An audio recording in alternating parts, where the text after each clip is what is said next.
네, 안녕하세요. 차트 선생입니다. 자, 오늘 HLB가 오랜만에 좀 반등이 나오고 있죠. 그래서 아마 내일이 전환가액 조정일이기 때문에 사실 저는 하락이 이번 주에 좀 바닥이 나올 것 같다라고 말씀드렸고, 뭐 5만 원 구간이 바닥일 수도 있고요. 아니면 내일 구간 한번 출렁일 수도 있긴 한데, 일단 저는 주가가 단기적으로 올라갈 거라고 생각을 해요. 일단 어떠한 이슈가 나올지 모르겠으나 제가 항상 말씀드리죠.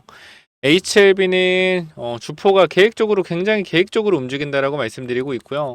어쨌건 330억에 대한 전환사채가 이 4월 16일에 전환가액 조정이 되기 때문에 사실 지금 구간으로 따졌을 때 우리가 5일 평균 가격이라고 하면 내일 종가까지 했을 때 요 정도죠. 요 정도 얼마요? 한 5만 3천 원, 5만 3천 원 정도가 일주일 평균 가격이고, 그 다음에 한 달 평균 가격은 어떻게 돼요? 21선을 보면 돼요. 21선.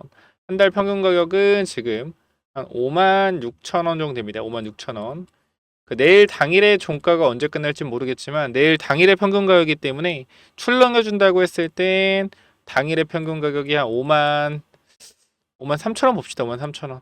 그러면 전환가액이 얼마로 조정될 거냐면 54,500원으로 전환가액이 조정될 가능성이 높아요.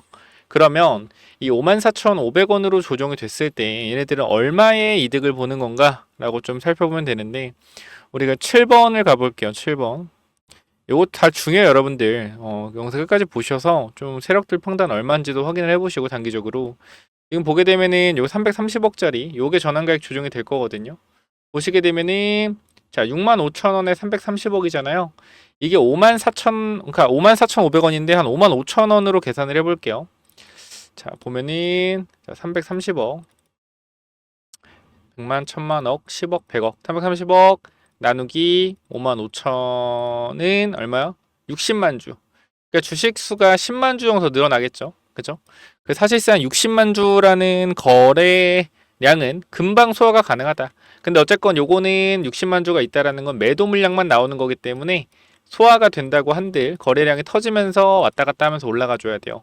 일단은 이 평단 5만 5천 원짜리 이제 매도하는 계획을 세우겠죠. 단기적으로 HLB 세력들은. 그러면서 올라가면서 앞에 구간 매물도 같이 소화를 하면서 매도 물량 나올 것이고, 그러면 눌렸다가 다시 한번 6월 10일에 전환가액 조정일이 있습니다. 보시게 되면 우리가 3월 10일에 전환가액 조정일이 있었고 6월 10일에도 전환가액 조정일이 있어요. 보게 되면 우리가 거래소 공시를 봤을 때 전환가액 조정에 대한 사항이 3월 10일쯤에 나왔을 거거든요. 금관원 공시에 있나? 자, 3월 10일에 전환가액 조정에 대한 내용이 있었죠. 얼마요? 79,000원짜리요. 그죠?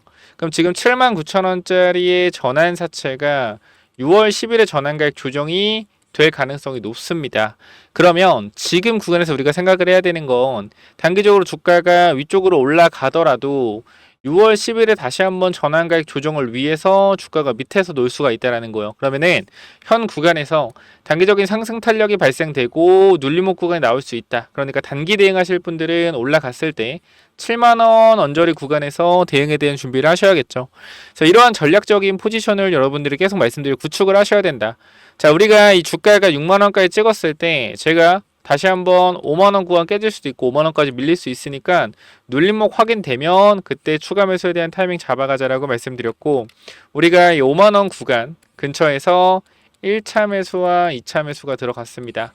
자, 그렇기 때문에 지금 구간에서는 일단 우리는 이제부터 올라가는 방향성에 대해서 계속적으로 생각을 하고, 올라오다가 매도 타이밍에 대한 부분들, 물론 우리가 FDA 간암 승인 받을 거니까 계속해서 올라갈 거다라고 생각할 수 있는데, 말씀드리지만 제가 여기서도 주가는 올라갈 거라고 생각하지만 이렇게 안 간다. 어떻게 간다? 상승과 조정을 반복하면서 올라갈 거다라고 말씀을 드렸죠. 그렇기 때문에 이번 상승 탄력도 마찬가지로 단기 고점을 찍고 조정에 대한 부분이 나오고 다시 갈 수도 있다는 거 분명하게 인지를 한번 해주시기 바랍니다. 자, 그렇기 때문에 현재 구간에서 아마 단기적으로 바로 올라가는 것이 아닌, 어떻게 될지 모르겠지만 좀 횡보를 해주면서 갈 수도 있거든요. 전환가격 조정 이후에 횡보해 주다가 갈 수가 있어요. 그래서 저는 그렇게 생각을 해요. 어차피 여러분들 아시겠지만 HLB 세력은 한 번에 올릴 때 50% 쉽게 올리잖아요. 이거 알죠? HLB 세력 한 번 올릴 때 뭐 20%에서 30%는 그냥 기본적으로 올려버린단 말이에요. 쉽게. 호재 하나 띄어서. 그래서 사실 이 부분들을 우리가 집중을 해야 되고 호재 띄우고 올라간 다음에 또 조정에 대한 부분들이 나올 거란 말이에요. 항상 그랬잖아. 항상 슈팅 나오면 조정, 슈팅 나오면 조정 반복됐잖아요. 지금도 마찬가지예요. 계속적으로 반복적으로 진행될 가능성이 있다. 그래서 일단은 제 생각에는 단기적인 흐름은 돌려냈거든요. 우리가 그냥 5분봉으로 보더라도 제가 말씀드렸죠. 여기 내려오는 추세를 돌려내면 하락에 잡힐 거고 추세가 어떻게? 지금은 여기 박스권입니다. 여기 박스권. 여기 박스권인데 이 추세를 돌려 세우는 구간들이 나오게 되면 다시 뭐가 된다? 상승 추세로 이어지면서 상승 추세 상단을 뚫어냈을 시에 다시 한번 위로 슈팅이 나오겠죠. 시간은 좀 걸릴 수 있다. 그리고 분명하게 말씀드리지만 옵티보가 승인된 게 HLB 호재라고 하는 정신 나간 사람들은 좀 반성을 하세요. 뭔 호재입니까? 경쟁약물이 승인됐는데 기존이 다르다고 하더라도 아무리 여러분들 진짜로 정확하게 보셔야죠. 냉철하게 판단하셔야죠. 경쟁약물이 승인됐는데 어떻게 호재입니까? 어? 호재는 아니지만 우리가 악재에 대한 부분들이 소멸됐다. 옵티보 여보이가 승인되면 우리가 단기적으로 어떻게 된다? 악재로 인식할 텐데 이게 뭐다? 악재가 소멸되는 과정이다 라고 분명하게 말씀을 드리고 이제 전환가액 조정이라는 이벤트 남았습니다. 요 이벤트 지나면 이제 클래스 1인지 클래스 2일지가 뜰 거 아니에요. 근데 저는 개인적으로 일단 주가가 올라가다가 조정에 대한 부분을 생각을 해보면 사실 나올 만한 악재가 클래스 2라는 악재밖에 없거든요. 근데 자꾸 여기서 여러분께 분명히 말씀드리지만 안티 아닙니다. 안티 아닌데 자꾸 클래스 2 가능성도 열어둬야 된다라고 하면 클래스 2가 뜰 근거가 뭐냐? 아무런 근거도 없다. 클래스 2 뜰 근거가 없다. 근데 잘 생각해봐요. 여러분들 실패할 근거가 없다. 99% 승인이다 라고 했는데 하락했죠. 그쵸? 클래스 2 나올 확률이 없다라는데 어떻게 클래스 2 나왔죠? 승인을 못 받을 확률이 없다. 승인을 못 받는 걸 생각해본 적이 없다. CR을 또 받았죠. 이번에도 클래스 2에 대한 가능성 올라오면 생각하자라고 해도 뭐라 그래요? 클래스 2 나올 가능성이 없다라고만 얘기합니다. 그러니까 여러분들이 지금 생각을 하셔야 되는 게 무조건적으로 올라간다라고만 얘기하는 거에 대해서 왜 좋아하시는지 모르겠어요. 물론 주식을 들고 있기 때문에 당연히 올라간다 하는 거 좋겠죠. 근데 좀 정상적인 판단을 하려면 가능성에 대한 부분들을 열어놔야 되는 거 아닙니까? 여기서 제가 올라갈 때 눌릴 수도 있다. 옵티보 승인이랑 전환가격 조정에 대한 내용이 있기 때문에 눌릴 수 있다라고 했는데 저보고 뭐요? 고집 부리지 말래요. 여기까지 올랐으니까 무조건 올라가는 거래. 이런 게 어딨냐고요. 이런 게 어딨어요. 그러니까 항상 변동성 생긴다라는 건 인지하셔야 돼요. 주식이 올라가기만 하지 않지 않습니까? 내려갔다 올라갔다. 특히 HLB 주식은 더 그렇잖아요. 그러니까 HLB 주식을 요리를 하려면요 레시피가 있어야 된단 말이야. 레시피. 무슨 레시피요? 얘네들이 여태까지 5년 동안 어떻게 주가를 움직였는지 레시피를 여러분들이 꺼내서 보면 되잖아. 뭐요? 12물량 있을 때 항상 올려줬어요. 이거 레시피라면 레시피 중에 하나란 말이야. 그럼 이번에 12물량 나올 때 다시 한번 주가 끌어올릴 가능성 굉장히 높겠죠. 이 부분까지 고려를 해보셔라. 다시 한번 강조를 드리겠습니다. 자, 그렇기 때문에 지금 제가 여러분께 강조드리고 싶은 부분은 HLB 보유하셔라. 보유하시고 반등할 때 단기적으로 대응에 대한 관점 생각을 한번 해보시고요. 내가 정말로 평단 이상으로 수익이 났을 때 그 비중을 그대로 들고 갈 건지 아니면 비중을 좀 조절할 건지 이 부분을 판단을 잘 해보세요. 저는 여러분들이 비중 조절에 대한 부분들 HLB 항상 말씀드리죠. 몰빵 안 했습니까?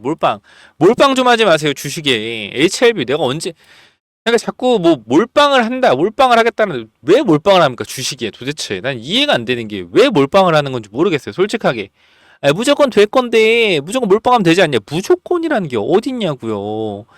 이때도 마찬가지 2분의 1 팔라고 하니까 무조건 될 건데 왜 파냐? 맨날 이래. 맨날 무조건 되는데 왜 파니?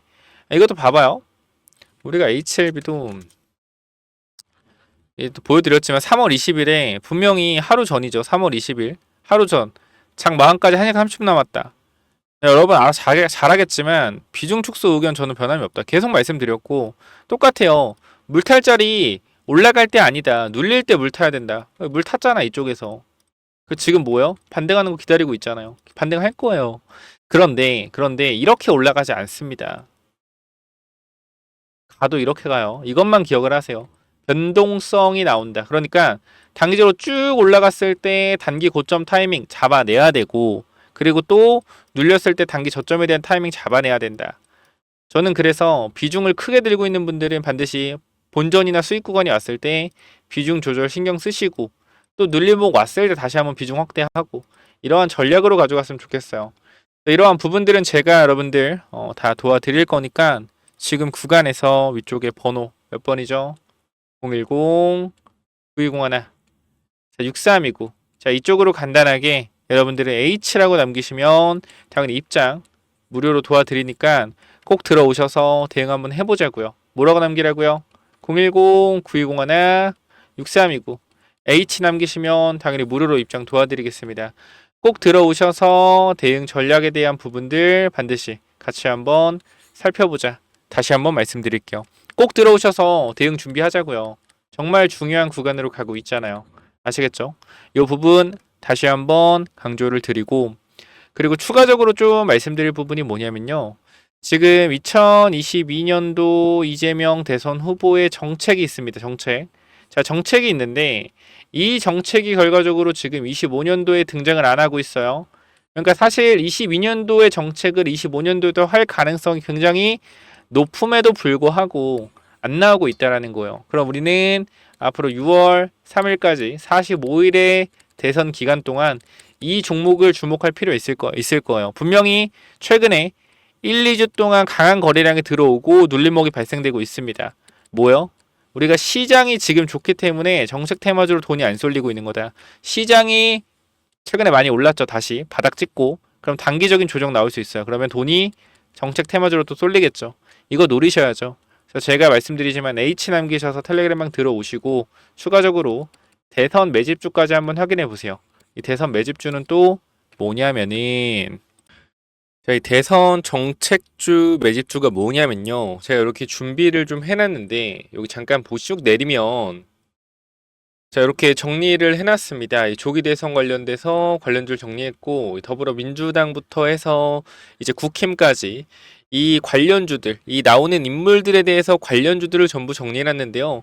사실상 인물주는 우리가 지금 대표적으로 올라가는 종목들 위주로 매매를 하시면 돼요. 사실상 한번 읽어보시고 체크하시면 되는데, 제가 마지막에 굉장히 중요한 내용들을 넣어놨는데 뭘 넣어놨냐면 바로 이 정책주 관련된 내용들이요. 아니, 정책주 다 알고 있는 거 아니냐라는 생각들 분명히 하실 텐데, 우리가 잘 생각해 보시면은 2022년 20대 대선이잖아요. 대선. 자, 이때 누가 대통령 후보였죠? 바로 윤석열 대통령 후보와 이재명 대통령 후보가 대결했습니다. 자, 여기서 이재명 대표가 얘기했던 이러한 정책주들이 지금 2025년 시점에 아직 나오지 않은 정책들이 있단 말이에요. 쉽게 말씀드리면 2022년도에 공약을 했던 정책이 다시 한번 2025년도에 공약할 가능성이 높겠죠. 근데 이러한 정책은 아직 나오지 않았다라는 거예요. 그러면 이러한 정책이 결과적으로 나오게 된다면 주가는 어떻게 될까요? 주가는 급등할 수밖에 없겠죠. 그렇죠? 그렇기 때문에 제가 여러분께 지금 말씀드릴 건 2022년도 이재명 대표가 이 정책을 폈었던 이러한 내용들 중에 지금 2025년도에 언급이 안 되고 있는 정책주, 제가 이 중에서 지금 이미 세력들이 미리 매집을 하고 있는 종목을 말씀드릴 거예요. 여기 보시면, 자, 지금 보시면 이 친구가 유통주식이 요 정도 있거든요. 유통주식이 요 정도 있는데 최근에 이 바닥권에서, 자, 제가 이제 거래량이 좀 안 보여서 다시 한번 보여드리면, 자, 그러면 거래량이 보이시죠? 거래량. 지금 바닥에서 상한가가 2번 가고 강하게 눌려있는 상태인데 유통주식보다 많은 거래량이 들어왔습니다. 그럼 세력들이 2001년 2022년, 21년 당시에 여기서 엄청나게 올려서 위에서 팔아먹었잖아요. 그죠? 분명한 건 뭐예요? 위에서 팔아먹었어요. 그리고 다시 한번 밑에서 뭐하고 있어요? 작업을 하고 있다. 어떻게 될까요? 다시 한번 이런 상승 파동 나올 가능성 높다라는 거예요. 지금 가격대도 1,000원대고, 그 다음 이걸 좀 확대해서 보여드리면 지금 이런 모양이란 말이죠. 바닥에서 대량 거래가 들어온 이후에 이 대량 거래가 들어온 자리를 어떻게 했어요? 더욱더 큰 거래량을 잡아먹어줬습니다. 그 지금 내려와요, 안 내려요? 안 내려오죠. 위아래 변동성을 계속 만들어내면서 5일선 지키고 있고요. 11선 올라가고 있습니다. 이거 지금 잡아가셔야 돼요. 앞으로 이 4월 중순, 4월 말 지나가면 이 종목 엄청난 탄력받으면서 올라갈 수 있거든요. 그렇기 때문에 이 대선 정책 관련된 종목 미리 잡아가시기 바랍니다. 자, 그래서 이 종목 여러분들 선착순 한 10명 정도만 무료로 오픈 드릴 건데 꼭 받아가시기 바라고요. 하루에 10명씩만 드릴 거예요. 그렇기 때문에 이 부분들 위에 번호 010-9201-6329로 대선이라고 두 글자 남겨주시면 제가 2022년도 이재명 대표가 했었던 이 정책, 근데 지금 2025년도에 아직 언급을 안 하고 있는 이 정책주 여러분들한테 공유 드릴 거고 종목까지도 공유 드릴 테니까 반드시 위쪽 번호 010-9201-6329로 대선이라고 남기셔서 꼭 받아가시기 바랍니다. 여기까지 하고 마무리할게요. 감사합니다.